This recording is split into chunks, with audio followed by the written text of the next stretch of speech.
মাঠ জুড়ে ছড়িয়ে ছিটিয়ে হাজারো চামড়া, চারপাশে কড়া গন্ধ আর কাঁচা চামড়ার স্তূপ। কিশোরগঞ্জের মুরুগমহল যেন চামড়ার রাজ্যে পরিণত হয়েছে। মাঠ ছাড়িয়ে রাস্তার দুপাশেও চামড়া নিয়ে বসেছে ব্যাপারীরা। চামড়ার এই হাটে জেলার করিমগঞ্জ, হোসেনপুর, কটিয়াদি, পাকুন্দিয়া সহ পার্শ্ববর্তী জেলা থেকেও এসেছে চামড়া। তবে ব্যাপারীদের দাবি, বড় গরুর চামড়া প্রক্রিয়াজাত শেষে হাট পর্যন্ত আনতে প্রায় 1000 টাকা খরচ হলেও হাটে চামড়ার দাম মিলছে 700 থেকে 800 টাকা। মাঝারি গরুর চামড়ার দর 200 থেকে 400 টাকা। পচনের ভয়ে কেউ কেউ বাধ্য হয়ে কম দামেই বিক্রি করছেন। আমরা বাজার ময়া লেগে কিনতে 800-900, বাজারে আইসে দেখি 500-600 উপরে কোনো বাজার নাই। আর যারা আছে ব্যাপারী তারা সিন্ডিকেট করিয়া যার দিন আওতায় বসে রয়েছে। আমি কিনছি ভাই 700 চামড়ার মধ্যে 200 ফালাইছি, 500 লই আইছি, 500 বেচছি 500 টাকা করে।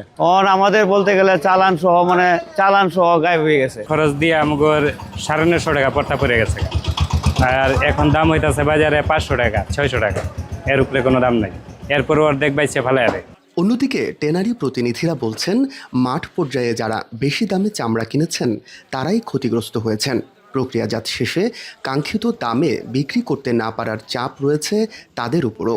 সে কারণেই সরকারের নির্ধারিত দামে চামড়া কেনা সম্ভব হচ্ছে না, জানান তারা। এবছর চামড়া সংগ্রহকারী যারা, ওদের বেশিরভাগই হয়তো বা লসের সম্মুখীন হবে, যেহেতু ওরা অনেকটা হাই প্রাইসে কালেক্ট করে ফেলছে। চাইনা ফোকাসড ব্যবসা করার কারণে তারাও একটা সুবিধা নিচ্ছে, মাল বিক্রি হচ্ছে না প্রপারলি, তো এজন্য আমরাও কিনতে পারতেছি না।